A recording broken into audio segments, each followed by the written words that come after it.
Hello students, I Pramod sir once again welcomes you all in 8th standard math period. So students, in a second lesson linear equations in one variable, uh, we are today we are taking exercise 2.2 and I have written here question number 6 and question number 7. So students, let us see the sixth one, the three consecutive integers. So students, three consecutive integers. Students, अगर ये number line है और if I have written some integers on the number line, तो consecutive integers कौन से रहेंगे? अगर मैं पहले इंटीजर को अगर 2 मान लूँ तो उसके बाद वाला consecutive 1 भी हो सकता है, 0 भी हो सकता है, राइट? या फिर 2 अगर मैं लेता हूँ तो 3 भी हो सकता है, 4 भी हो सकता है। यानी जिस किसी इंटीजर को अगर मैंने सपोज x अगर मैंने मान लिया तो कॉन्जिक्यूटिव इंटीजर्स x-1 और x-2 भी मैं ले सकता हूँ, या फिर x के बाद में नेक्स्ट वाला आएगा पॉजिटिव। अगर मैं बात करता हूँ, ये निगेटिव वाले की बात होगी, x-1 और x-2, या फिर x+1 और x+2 भी मैं ले सकता हूँ। So students, for solving the questions with ease, what should we take? We should take x+1 and x+2. ये एक हो गया, ये दूसरा और ये तीसरा। ये से हम थ्री कॉन्जिक्यूटिव इंटीजर्स ले सकते हैं।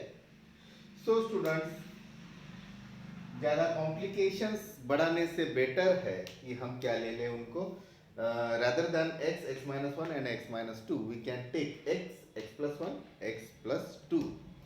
So let the three consecutive, answer तो सेम ही आएंगे स्टूडेंट्स, आप कुछ भी लो, ये भी अगर आप 3 लेते हो तो भी वही आंसर आएगा, या फिर ये 3 लेते हो तो भी वही आंसर आएगा। Don't bother about that. Let the three consecutive integers be x, x+1 consecutive integers है तो एक का डिफरेंस होता है, और इसके बाद में और एक अगर हम लेते हैं तो x+2, ये हो गए हमारे 3। Let the three consecutive integers be x, x+1 और x+2, ये है हमारे three consecutive integers.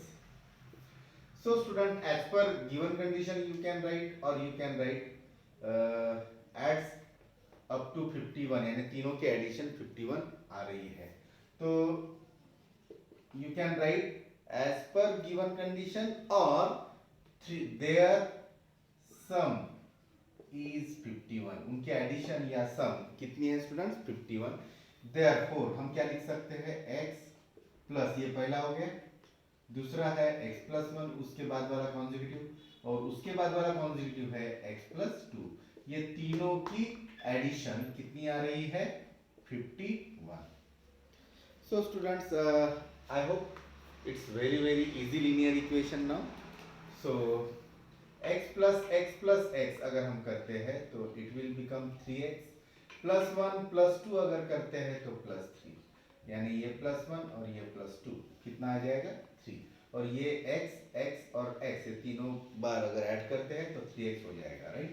Equals to 51, therefore 3x equals to 51, +3 को उधर लेकर जाओ, -3 हो जाएगा। Transposing 3 from LHS to RHS, therefore 3x equals to 51 minus 3, it will be 48।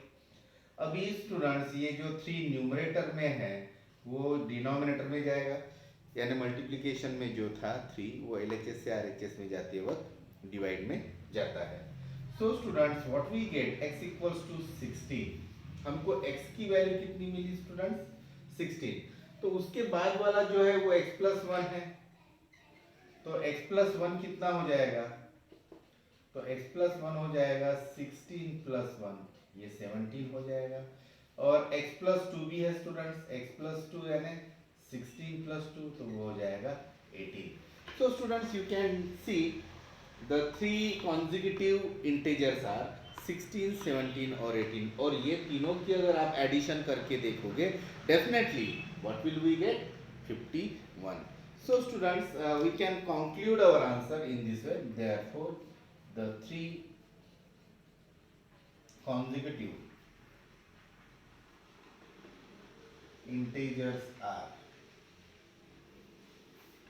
the three consecutive integers are 16, 17 and 18. So in this way we can conclude our answer. Now students, moving forward, the seventh question of exercise 2.2. Here the sum of three consecutive multiples of 8 is 888. यहाँ पर students consecutive integers नहीं बोला है, consecutive multiples of 8, multiples of 8 बोला है. तो students suppose मैंने एक जो है इंटीजर अगर x ले लिया,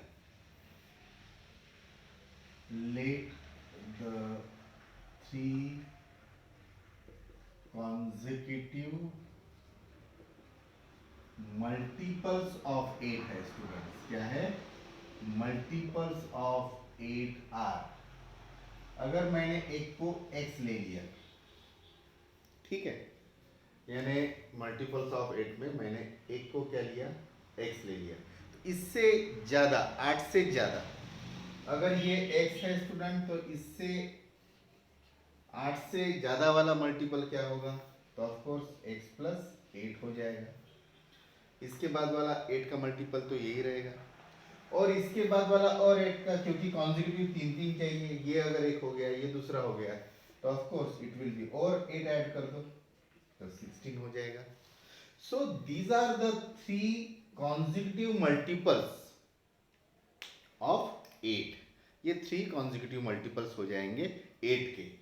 सो students, what I have written here, let us see. Let the three consecutive multiples of 8 are x plus 8 and x plus 16. ये क्या हो जाएंगे? ये देखो, ये थ्री consecutive integers थे, x plus 1 और x plus 2. But here you can see the three consecutive multiples of 8 है, तो x plus 8, x plus 16. Okay students? Now their sum is 888. What is given? Their sum is 888. So students, I hope it's once again the same question as earlier, right? So students, what can we write here? Therefore, ये x आया, उसके बाद में sorry x plus 8, और बाद में और plus सम है उनका, तीनों का सम करना पड़ेगा. x plus 16, ये तीनों का सम, ये तीनों मल्टीपल्स ऑफ 8 की सम आ रही है 888, यानी 888. Therefore x plus 8 plus x plus 16 is equal to 888. So students, you can see here 3 बार 8 है, 1 2 3, 1 plus 1 plus 1 यानी 3 हो गया, और ये जो है 8 और 16 ये हो जाएगा 24. So students, now once again it's very easy linear equation in one variable. So with the help of given condition we form the exact linear equation in one variable. So students, it's very easy now. आपको पता है, just like before, transposing 24 from LHS to RHS, so plus 24 will become minus 24. अगर हम 888 में से अगर minus 24 करेंगे तो what will we get? 8 minus 4 4, 8 minus 2 6, so 864 मिल जाएंगे, right? Therefore students, 864 ये न्यूमरेटर से डिनोमिनेटर में जाएगा 3, और अगर हम डिवाइड करते हैं 3 से 864 को, तो इट्स वेरी इजी. आप डिवाइड करने के बाद में चेक कर सकते हो, 3 2 6, 3 8 24, 3 8 24. सो स्टूडेंट्स, हमको कितना आएगा? x की वैल्यू कितनी आएगी? 288. मगर ये सिर्फ x की वैल्यू हो गई students. Now we have to find the value of x plus 8. Not x plus one and other things, okay, क्योंकि ये क्वेश्चन अलग है। ये हमारा x है, बाद में उसका मल्टीपल ऑफ 8 x प्लस 8 है, तो अदर टू मैं लिख रहा हूँ स्टूडेंट्स x प्लस 8, तो x की वैल्यू 288 है, प्लस 8 कर दो स्टूडेंट्स, तो हमको क्या मिल जाएगा 296, राइट। एंड और तीसरा है x प्लस 16, x प्लस 16 अगर हम करते हैं यानी 288 plus 16, so what will we get 304। so students you can see हमको जो तीनों मल्टीपल्स मिले हैं, पहला है 288, सेकेंड है 296 और तीसरा है 304। so find the multiples है, so we can write down therefore the multiples are 288 comma 296 and 304। so students I hope you understood this also। now students let us see the 8th question, okay। so students the 8th question I am going to read for you। three consecutive integers are such that, okay, once again like the 6th question, three consecutive integers are given। so without hesitate we can start with the first line here।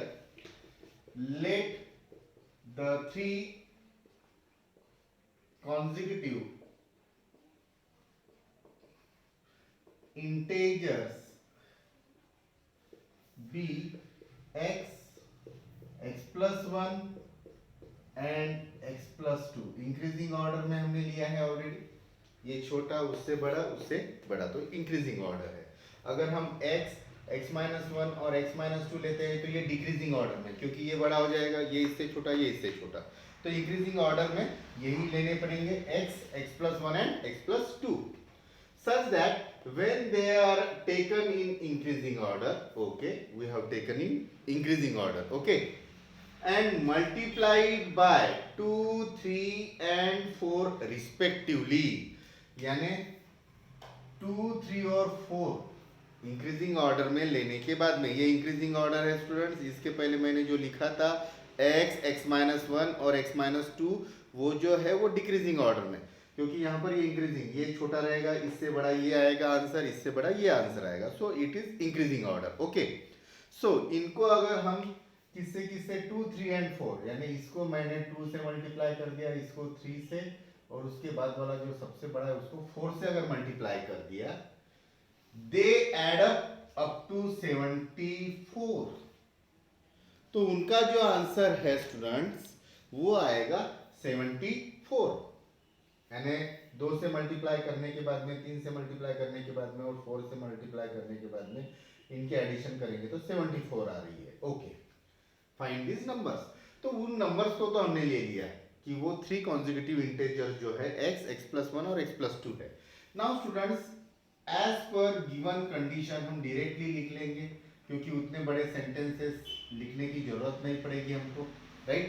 As per given condition यानी x को किससे multiply करना पड़ेगा 2 से, right. बाद में x plus 1 को किससे मल्टीप्लाई करना पड़ेगा 3 से, और x प्लस 2 को किससे मल्टीप्लाई करना पड़ेगा 4 से, राइट। ये यानी रिस्पेक्ट, ये इंक्रीजिंग ऑर्डर में है स्टूडेंट्स।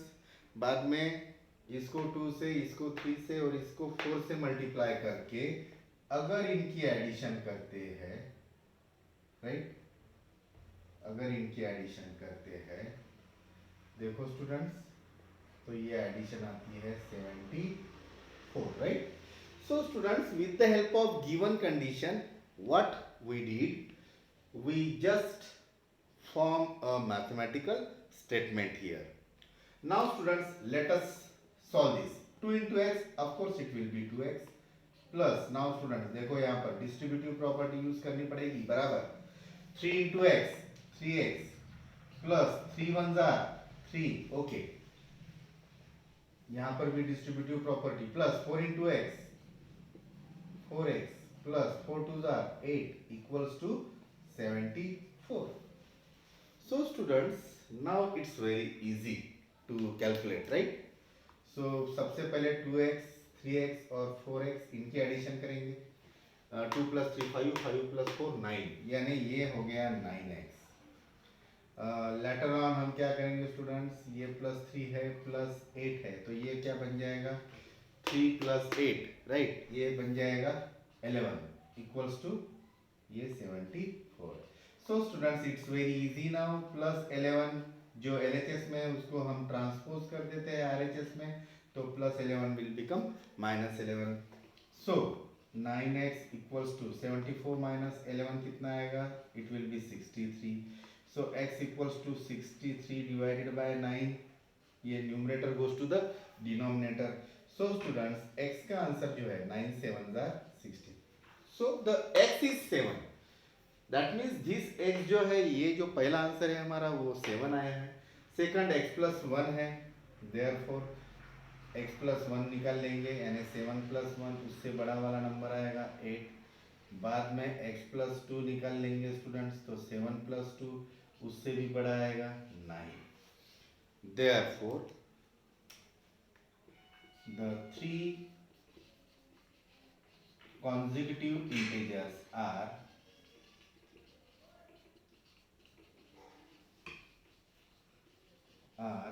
7, 8 and 9 respectively. यानी वो तीन जो है वो 7, 8, 9 है. अब चेक कैसा करेंगे स्टूडेंट्स, तो ये बहुत इजी है. अभी आपको समझ में आ गया स्टूडेंट्स, ये इंक्रीजिंग ऑर्डर में तो है, मगर 7 को किससे मल्टीप्लाई करना था 2 से, कितना आया 14. 8 को किससे मल्टीप्लाई करना था 3 से, 8 3 जार 24. 9 को किससे डिवाइड कर मल्टीप्लाई करना था 4 से, 9 4 जार 36. और ये 14 24 और 36 इनकी अगर हम एडिशन करेंगे स्टूडेंट्स, तो 100% हमको क्या मिलेगा 74. So it's very fast to check whether we are correct or not. So students, I hope you understood all these three, that is earlier one. If you want to write down the answer, you can take a snap of 6 and 7, and you can take snap of this 8th and write it into your notebook properly. So students, I hope you understood all these word problems, how to form the mathematical equation as per the given condition, and you are capable to solve such type of questions now. Okay, okay students, see you, bye bye.